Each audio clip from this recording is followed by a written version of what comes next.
Okay, so I've split the next couple of videos into a few segments because there's a lot of data prep that has to happen before we can get to the final part of our analysis.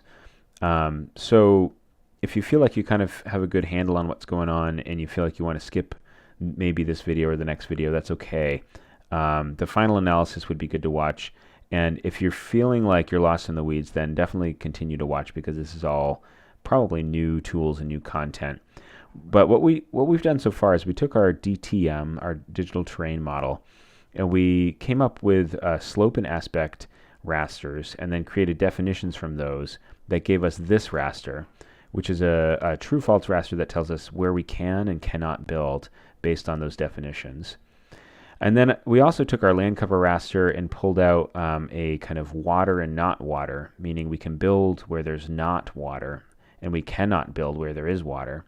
And so part of our analysis is going to be to intersect these, which means kind of multiplying or doing an AND statement where all of the ones, so long as there's ones all the way down the line, it's okay, you can build there. But as soon as there's a zero, right, anything times 0 is 0, or in an AND statement, if anything is false, then it's not included. We want to know where we can inclusively say that yes, you can build here and here and here and here. We want to know where all of the good things are, and if there's anything where we can't build, then that's a constraint, and we just can't build there. So these two are great, but we have some other constraints. We're looking into Chittenden County, which is where our imaginary company is thinking of developing solar. And so we've got the parcel data for all of Chittenden County, but what we want to do is we also want to say, yes, we can build in Chittenden County, and no, we cannot build outside of Chittenden County. And that will allow us to kind of narrow our focus to just this area. And so what I'd like to do is create a binary raster, because we're doing the analysis in raster, not in vector, at least to begin with. So I want to create a binary raster kind of like one of these or one of these that says just a 1 for true everywhere that you're inside Chittenden County, and a 0 for everywhere you're outside of Chittenden County. The other thing is wetlands. We know that many wetlands are protected all throughout New England, and we want to find out which wetlands are protected, and there's a setback that we have to take into account for those wetlands. And so what we're going to do is we're going to identify Chittenden County, create a binary 0 and 1 for that, and then we're also going to identify protected wetlands based on this VSWI wetlands class layer. We're going to identify protected wetlands within Chittenden County and give it a 100-foot buffer. And that 100-foot buffer comes from a statement, oops, I'm in the wrong folder here. It comes from a statement in our metadata here from Vermont Wetland Rules. It kind of sounds like Vermont Wetland Rules, and it does, kind of like the title for the reading this week. But anyway, if you look up in here, there's kind of a difference of buffer between 50 foot and 100 foot, depending on the class, but we can kind of content search for buffer. You know, I think it's, how do we go down here? Yeah, there's a 100-foot buffer for contiguous boundaries of class 1 wetland, and then 50-foot buffer for class 2 wetland.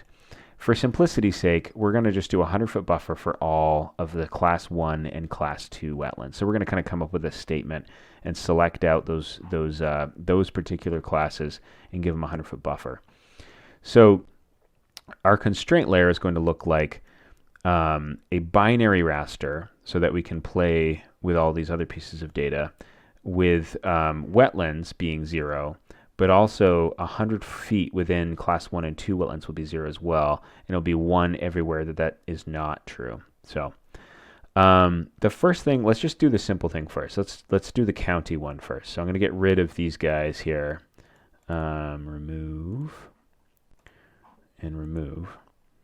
And the first thing we're going to do is try to find, we're going to come up with Chittenden County. And so we know that it's right in this area. And if I was to do a little bit of research, I'd find out that my county code is number 7. And so I'm kind of hoping you might be able to think of this as, okay, well, how could we take this towns file and make a counties file? We might be able to go on to VCGI and just download a counties file, but we've got this right here. So we can kind of make our own, and it should work just fine. The tool the geoprocessing tool that we want to use is called dissolve, right? So if we dissolve by county code here, we should end up with a counties file because it'll get rid of all those internal boundaries and dissolve this file into counties if we choose that. So let's try it out. We'll go up here, geoprocessing, dissolve, towns, Vermont. We're going to dissolve the field is going to be county. Okay. And we're going to save it under our data boundaries as county, Vermont. I might as well say counties, Vermont. There we go. Hit run. Boom. There are counties. Very cool. So we only want one of these counties, which is Chittenden County. So what we're going to do now is just select that layer and using the selection tool, just select Chittenden County there.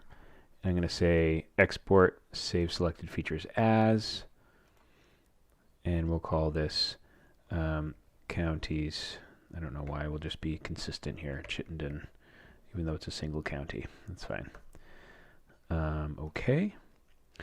And you may have run in some of your intro classes a rasterize tool before, where we're turning this this vector data, right, just points and lines, polygons here, turning this into a raster data set. But if we just run a raster, it's not going to line up perfectly, like pixel to pixel, with our existing raster data set. So what we want to do is, I want to actually create a constant raster based on our analysis rasters so far, which are exactly the same. And that constant raster is going to just be a field of zeros, basically. And then we're going to use this vector object and just kind of cut out a bunch of ones, or plop a bunch of ones on top of that zeros raster, so that we know that just like egg cartons, they're going to sit right on top of each other. And we know that every pixel will interact with one other pixel exactly. And it's kind of good practice if you're going to do raster analysis to have all of the pixels precisely line up with every raster in your analysis. There are ways you can do it so that it'll kind of interpolate for you, but I think it's better not to do that. And one way you could create a constant raster is to actually use a tool called create constant raster layer. And I've had pretty good success with this, but I'm actually not going to do that right now because it sets a certain type of bounding extent that might not line up perfectly. So what we're going to do instead is actually, I'm just going to take a copy of my source DEM here and just multiply the whole thing by 0. And so what I'm going to be doing is, it seems a little kooky, but I'm just going to take this DTM here and say times 0. So, oopsie. So what that does is that actually just takes the whole raster, and for every pixel just says times 0. So the result is going to be just a raster full of 0 values. And I'll know that it's the exact same grain and extent, and that'll line up perfectly. So then there's no question about how it's generating a new raster. It's taking kind of the original raster that the whole analysis is based on and just kind of using that. So what I want to do here, it's an old test, sorry, is we're going to call this, constraint, and this is the county constraint. And so I'm creating an empty bucket, but I'll show you in a second what it's going to do. So we say OK. So I'm multiplying that DEM times 0 to create the empty raster. And there it is. It's empty. It's all zeros. I could use my identify tool and find that there's nothing on it except zeros. And now what I want to do is I want to take my Chittenden file and just write directly on top of that a bunch of ones. And so now I can search for rasterize. Oopsie, rasterize. And I want to overwrite with a fixed value. If this was a bunch of shapefiles and there were different values like integers or real numbers, I could actually rasterize using some kind of attribute value. But I'm just creating a binary. So I'm just going to say rasterize with fixed value. I'm going to take my input vector layer is constraint. No, it's counties Chittenden. My input raster layer is constraint county. I want to burn in a 1 for true. And I want to add in values to existing raster values. And I think, and it's kind of funny, there's not even an output, right? Because we're not creating a new file. We're just writing on top of an existing file. So I'm going to say run. And now, even if it looks like I didn't do anything, but it's because of the symbology. But if I bring in that file again, I'll find that, yep, the default, okay, great, constraint county was a 0 and a 1. And so there's my new constraints. And just to keep with the style here, I'll copy my binary style and I'll paste it here so that we can kind of see there's my county constraints. I didn't mention, but I made a new analysis folder underneath my sandbox there, and that's kind of where I'm keeping track, and that's where all of my my binaries are all going to end up there after a while. Okay, so I made that one. Now what I want to do is I want to create my wetlands constraint layer, and so I'm going to get rid of these guys because I'm done with them. And I think the next thing I want to do is I'm going to bring in the wetlands layer, and I don't need the entire state, so I'm just going to create a very quick kind of rough selection here of the stuff that I need so that the processing time will be a little lower maybe if I kind of create a local selection. So I just use that drawing a kind of an extent boundary here with the select features, kind of the default tool. So I think I got everybody. Export selected features as, and I'll keep this, I'll put this in my sandbox too, why not? Wetlands study area. And I should be a little bit more rigorous about my naming schemes, but that's okay for now. So there's that. Remove. And so now what we want to do is we want to find only the places that have class 1 and class 2, and we want just those and not anything else. So I'm going to find those by using select. Where's the select by expression? Here it is. So select features by expression. If you can't find it up here, you can also find it under the attribute table. But so select features by expression. We want everywhere where class, and it looks like there's only 3 classes anyway, but we want class to equal 1. And this is that same kind of logical language, right? Or, oopsie, come on, or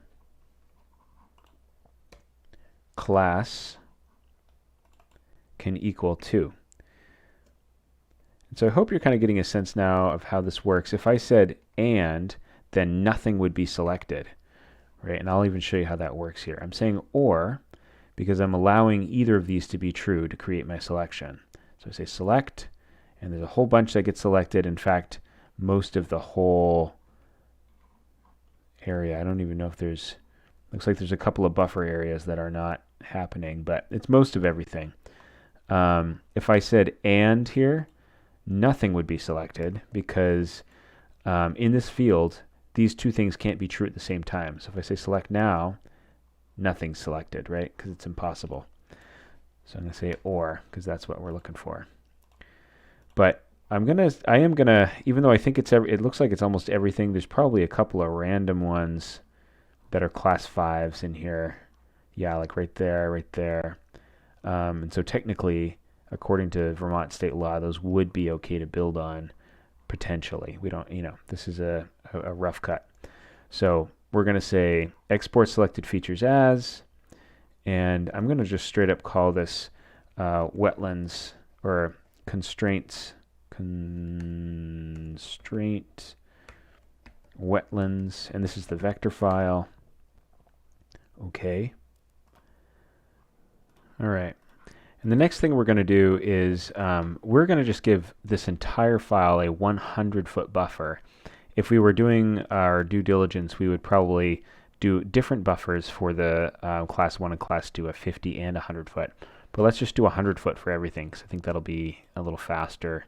Then we can kind of move on. So under geoprocessing, we're going to say buffer constraint wetland 100 feet. Make sure to pick feet. Happens to the best of us. We forget our units, and suddenly our buffers are huge or small. Segments. Now, I always put 10 here because what this does is just, based on a certain radius, like at the edge of the buffer, it tells you how many points it wants to add in. And I find 5 to just be like a little coarse. So I just double it. And that's all. And that, I'll show you what it means when we're done here. I'm going to dissolve the result so I don't have overlapping buffers. I want just one layer. And that one layer is going to just be a contiguous polygon everywhere. I don't care if it has multiple pieces, because we're just going to use it to write on. So I'm going to say save to file. We'll call this constraint wetland 100-foot buffer. And so now we go OK, run.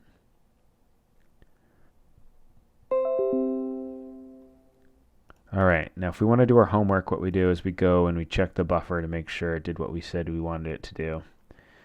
So we look at any piece, and then we could even measure if we want, just to see. Feet, 100 feet, that looks pretty darn good.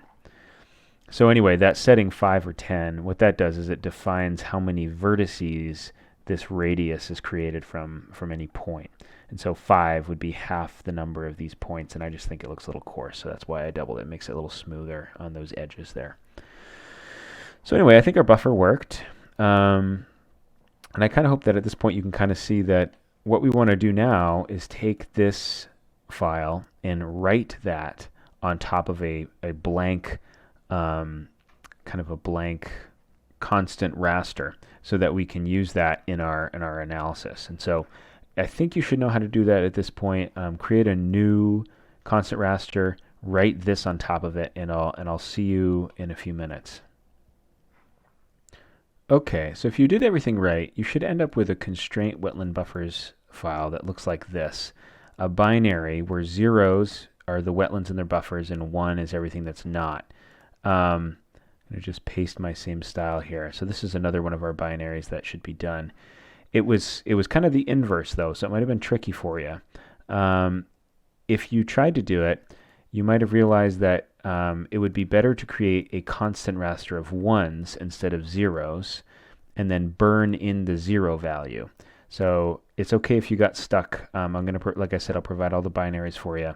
But it's kind of a reversal, right? Like actually what we want is a 1 constant raster with the 0 values as the objects. And another confusing thing is that if you hit this add, which is what I did by accident myself, this will actually just add 0 instead of burning it in. So 0 plus 1 is 1, and you don't want to do that. So to get the tool to run successfully, I should have walked you through it, but what you got to do is just create a constant raster of 1s and then burn in 0, and that's how you get this raster here. So no worries, but if you end up doing some raster calculator stuff this week and you need help, let me know and come to office hours. So that's great. So now, if we want to do our homework, we could go in and just make sure that everything lines up, but we know it does because we're good and we looked at it all, so we're happy with that. So everything should be done for this video. The next one's going to go over some more data management, but at this point you should have all the constraints, the wetlands, the county, the not water, and the buildable topography. And so there's just one more video I want to show you before we do the final analysis. Okay, thanks.